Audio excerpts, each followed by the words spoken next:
ఇప్పుడు ఎవరైనా ఒక వ్యక్తి ఫ్లాట్ కొనాలి, ప్లాట్ కొనాలి అంటే మీరు ఏది కొంటే బెటర్ అంటారు? మీ సో దగ్గరకు వచ్చి ఎవరైనా కన్సల్ట్ అయ్యారు. సార్ ఇప్పుడు మేము ఇట్లా కొనాలనుకుంటున్నామండి రాజు గారు ఏం చెప్తారు అన్నారు. ఏమంటారు? ఫస్ట్ మీ రిక్వైర్మెంట్ ఏంటి అని అడుగుతాం. ఇంకా డాక్టర్ పరిభాషలో చెప్పాలంటే మీ రోగం ఏంటి? హ్మ్. మీ రోగం తెలిస్తే ట్రీట్మెంట్ చేయడానికి వస్తది. రైట్. అట్లాగే మీ రిక్వైర్మెంట్ తెలిసి ఉండాలి మాకు. ఆ! ఆ రిక్వైర్మెంట్‌లో తక్షణం నాకు ఉండడానికి ఇల్లు కావాలన్నారనుకోండి. ఉండడానికి ఇల్లు కావాలి అనుకుంటే ఖచ్చితంగా ఫ్లాట్ తీసుకోవడమే కరెక్ట్. హ్మ్. నాకు తాత్కాలిక అవసరము తక్షణమే ఇల్లు కావాలనుకుంటే ఫ్లాట్ కరెక్ట్. కానీ దీర్ఘకాలికానికి పోతే జనరల్‌గా మనం ఎప్పుడైనా ఇన్వెస్ట్‌మెంట్ దేనికోసం చేస్తామంటే, ఇప్పుడు నేను చేయగలిగే స్థితిలో ఉన్నా. భవిష్యత్తులో చేయలేని స్థితికి పడిపోతా. అప్పుడు నన్ను ఆదుకోవడానికి ఒక ఎసెట్ కావాలా. కాబట్టి అట్లా ఆలోచించే వాళ్ళకి మాత్రం నేను ఫ్లాట్ ప్రిఫర్ చేయను. ప్లాట్ ప్రిఫర్ చేస్తా. ఓకే. ఎందుకంటే అపార్ట్మెంట్‌లోని ఫ్లాట్ లైఫ్ ఓ 50 ఇయర్స్, ఓ 60 ఇయర్స్ అనుకుంటే, హ్మ్. ఆ తర్వాత ఎగ్జాక్ట్ నువ్వు రిటైర్ అవుతావు. ఆ అపార్ట్మెంట్‌లో రిపేర్లు స్టార్ట్ అవుతాయి. అవును. నీకు వచ్చే యాక్టివ్ ఇన్కమ్ ఆగిపోతుంది. పెన్షను ఈ మధ్య పెన్షన్ కూడా లేకుండా పోయినాయి. అవును. ఈ 2 ఆగిపోయిన తర్వాత రిపేర్‌లకి నీ దగ్గర నుంచి డబ్బులెక్కడ వస్తాయి? అది ఒకవేళ కూల్చేయాల్సిందొస్తే, అపార్ట్మెంట్‌లో డెమాలిషన్ చేయాల్సిందొస్తే, అందరితో పాటు నీది కూడా డెమాలిషన్ చేయాలి. అవును. అప్పుడు మళ్ళీ కన్‌స్ట్రక్షన్ చేయాలంటే నీ దగ్గర డబ్బులెక్కడివి? ఆదుకుంటది.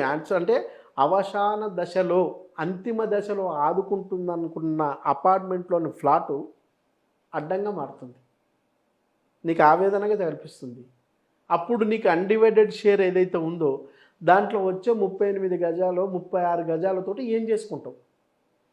ఇండిపెండెంట్‌గా ఇల్లు కట్టుకుంటావా? సొసైటీ అంతా ఒప్పుకోదు.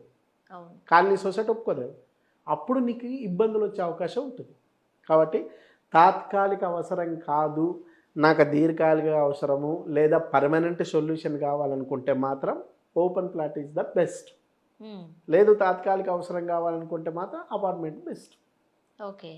సో జనరల్‌గా ఎవరైతే తీసుకున్నా నేను అనుభవించాలి, తర్వాత నా పిల్లలు అనుభవించాలనే ఉద్దేశంతోనే ఇన్వెస్ట్‌మెంట్ చేస్తారు. రైట్. కానీ అపార్ట్మెంట్‌లో ఆ చాయిస్ ఉండదు. హ్మ్. అదే ఓపెన్ ప్లాట్‌లో అయితే ఆ చాయిస్ ఉంటుంది. లేదా ఇండిపెండెంట్ హౌస్‌లో అయితే ఆ చాయిస్ ఉంటుంది. హ్మ్. అదే అగ్రికల్చర్ ల్యాండ్‌లో అయితే ఆ చాయిస్ ఉంటుంది. సో దీంట్లో మీ రిక్వైర్మెంట్ ఏంటి అని చెప్తే దానికి అనుగుణంగా మనం ప్లాన్ చేసి ఒక అడ్వైజ్ ఇవ్వగలిగే అవకాశం ఉంటుంది. సాధారణంగా ఏదైనా ఇన్వెస్ట్‌మెంట్ చేయాలి అని అనుకుంటే ఔట్‌స్కట్స్ వైపు మన ఆలోచన వెళ్ళిపోయిందండి. యెస్. కానీ సిటీలో జాబ్ ఉంటది. ఫర్ ఎగ్జాంపుల్ మాదాపూర్ ఇక్కడ జాబ్ ఉంది. మనం ఎక్కడో లేకపోతే కొనుక్కున్నామనుకోండి. అక్కడి నుంచి వచ్చేసరికి ట్రావెలింగ్‌కే గంటలు గంటలు అయిపోతది. మనకు తెలిసి ట్రాఫిక్‌లో. సో, ఫ్లాట్ కొనాలనే అనుకుంటారు. ఎందుకంటే ప్లాట్‌కి అన్ని డబ్బులు మన దగ్గర ఉండవు. అంత ఇన్వెస్ట్‌మెంట్ చేయలేము. సిటీలో ధరలు ఎలా ఉన్నాయి? ఎక్కడ కొంటే మంచిదంటారు? మీరేం చెప్తారు? ఎగ్జాక్ట్‌లీ ఇక్కడ కూడా సిటీలో కూడా ఔట్‌స్కట్‌లో అయితే రేట్లు తక్కువొస్తాయి.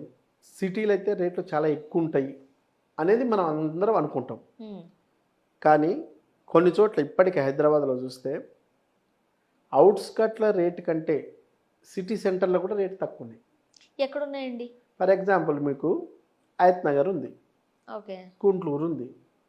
లేదనుకుంటే ఇటు కీసర వైపు రాంపల్లి ఇటువైపు తీసుకుంటే ఇక్కడ మీకు 30,000 లోపు కూడా ఉన్నాయి per square yard.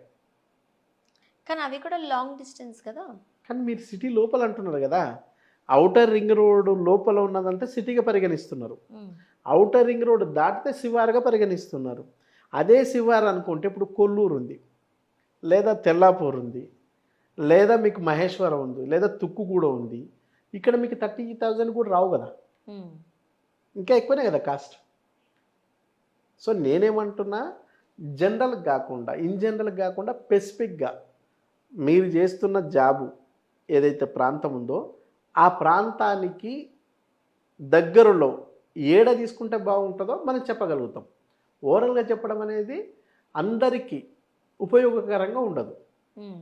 So city శివార్లు దాదాపు తక్షణం మీరు ప్రైమ్ ప్రాజెక్ట్‌గా ప్లాన్ చేసుకోవచ్చు. అంటే కాస్త డబ్బు ఎక్కువ ఉందనుకో, నగరానికి దగ్గర ఏదైతే ఔటర్ రింగ్ రోడ్ బేస్ దగ్గర ఉన్న దగ్గర మీరు ఇన్వెస్ట్మెంట్ చేస్తే కాస్త ఎక్కువే కావచ్చు, కానీ తిరిగి అమ్ముకోవడానికి వీలైన ప్రాంతం, అనువైన ప్రాంతం మీకు కూడా లాభదాయకంగా ఉంటుంది. అట్లా ప్లాన్ చేసుకుంటే ఇంకా చాలా బెటర్.